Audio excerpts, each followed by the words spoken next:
బాలబడి యూనివర్సిటీ మంచి భవిష్యత్తు కోసం తెలుగు విద్యార్థులు ఇష్టపడే యూనివర్సిటీ. కాల్ 9059052378 9059052379. జమ్మూ కాశ్మీర్ పెహల్గామ్ లో జరిగినటువంటి దాడి తర్వాత మాత్రం ఇప్పుడు కేంద్రం పూర్తిగా రాష్ట్ర ప్రభుత్వాలతోని డైరెక్ట్ గా మాట్లాడుతోంది. హోం మంత్రి అమిత్ షానే డైరెక్ట్ గా ఇప్పుడు సీఎంలందరికీ కాల్ చేసి ఎంతమంది పాకిస్తానీయులు ఉన్నారు వాళ్ళందరినీ కూడా డెడ్ లైన్ విధించాం. మనం 48 గంటల్లో వెళ్లిపోవాలి అని డెడ్ లైన్ విధించాం కాబట్టి ఆ లోపల ఖచ్చితంగా వాళ్ళని పంపించాలి.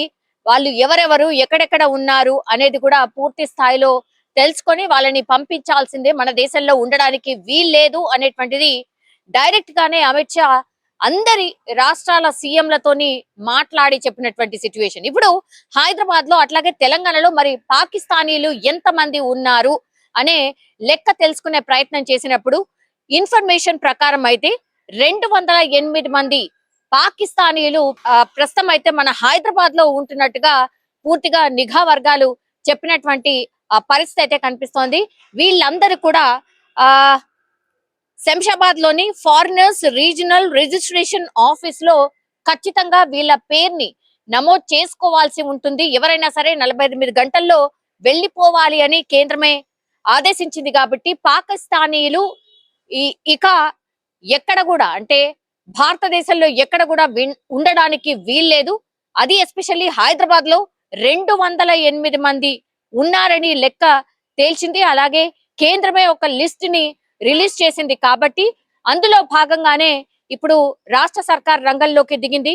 మరి ఎంతమంది 208 మంది ఉన్నారు అని కేంద్రం చెప్తోంది. కానీ ఇక్కడ నిజంగానే అంటే ఇతర దేశస్తులు ఎవరైతే ఇక్కడ వచ్చి నివసిస్తూ ఉంటారో వాళ్ళందరూ కూడా నేను ఇంతకు ముందు చెప్పినట్టుగా ఈ ఫారినర్ రీజనల్ రిజిస్ట్రేషన్ ఆఫీస్ లో నమోదు చేసుకోవాల్సి ఉంటుంది.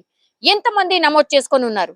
ఇప్పుడు కేంద్రం పంపించిన లిస్ట్ అట్లాగే రాష్ట్ర సర్కార్ దగ్గర ఉన్న లిస్ట్ టాలీ అయిందా లేదా? ఒకవేళ టాలీ కాకపోతే మరి మిగతా వాళ్ళు ఎక్కడ ఉన్నట్టు? ఇప్పుడు ఈ ఫారినర్స్ అంటే ఎనీ కంట్రీ నుంచి వచ్చిన వాళ్ళందరైనా సరే ఖచ్చితంగా రిజిస్ట్రేషన్ చేసుకోవాల్సి ఉంటుంది. అంటే సౌత్ ఆఫ్రికా అనుకోండి, పాలస్తీనీలు అనుకోండి, బంగ్లాదేశ్ వాళ్ళు అనుకోండి, ఎక్కడి నుంచి వచ్చినా సరే వాళ్ళందరూ కూడా ఈ ఫారిన్ రీజనల్ ఆఫీస్ లో రిజిస్ట్రేషన్ చేసుకోవాల్సి ఉంటుంది. మరి ఎంతమంది ఇట్లా రిజిస్ట్రేషన్ చేసుకొని ఉంటున్నారు? అక్రమంగా ఉంటున్న వాళ్ళు ఎంతమంది?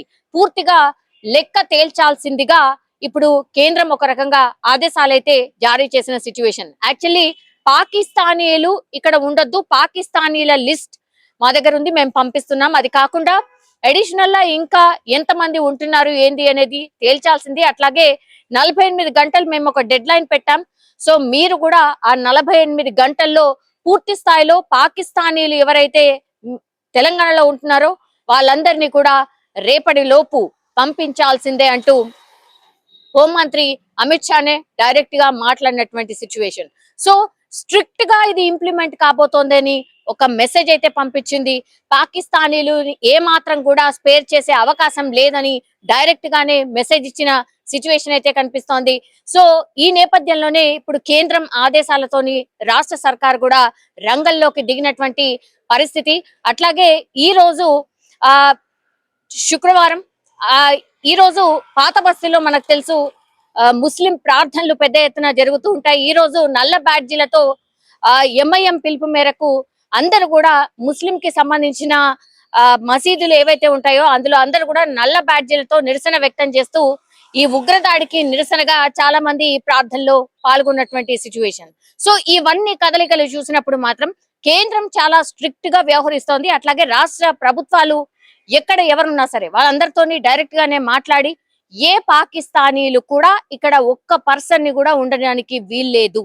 జనరల్ అయితే 17 రకాల వీసాలు ఉంటాయి. అంటే హెల్త్ కి సంబంధించిన వీసా అనుకోండి, వర్క్ వీసా అనుకోండి, విజిటింగ్ వీసా అనుకోండి, ఇట్లా డిఫరెంట్ వీసాస్ ఉంటాయి. అట్లాగే అక్కడి వాళ్ళు ఇక్కడ వాళ్ళని పెళ్లి చేసుకున్నప్పుడు వచ్చేటటువంటి వీసా. సో ఇట్లా 17 రకాల వీసాలు ఉంటాయి. అంటే వేరే దేశస్తులు మన దేశానికి వచ్చినప్పుడు 17 రకాల వీసాలు ఉంటాయి. అట్లాగే పాకిస్తానీలు కూడా ఉన్నాయి. అందులో భాగంగానే ఆ లిస్ట్ ని తీసినప్పుడే 208 మంది అని తేలింది. కాబట్టి 208 మంది ఖచ్చితంగా మన దేశం విడిచి వెళ్లిపోవాల్సిందే, ఆర్ రాష్ట్రం విడిచి వెళ్లిపోవాల్సిందే.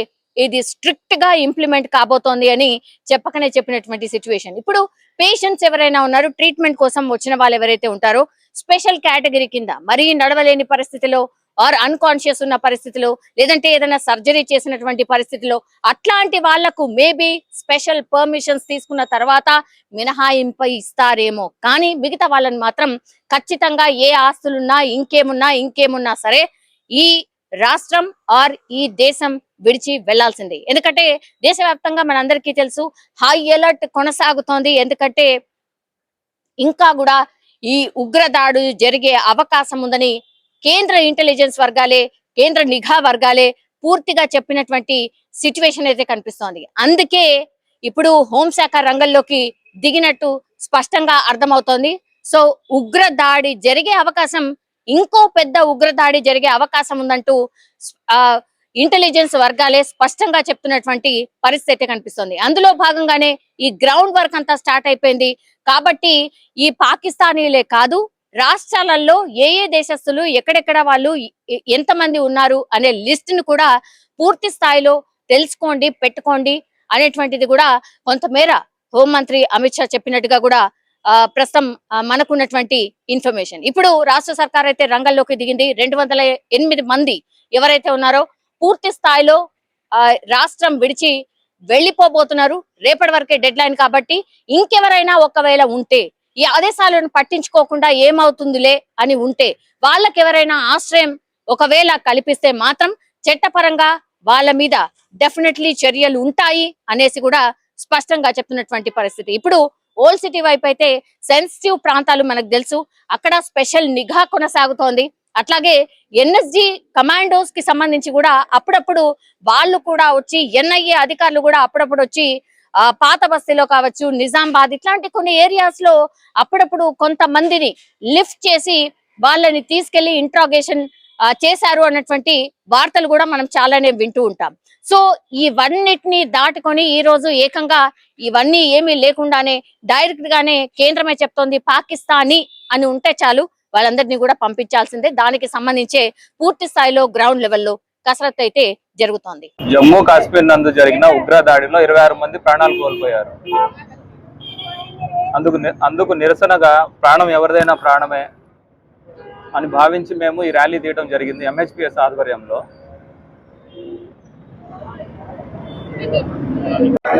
హిందూ ముస్లిం హిందూ ముస్లిం హిందూ ముస్లిం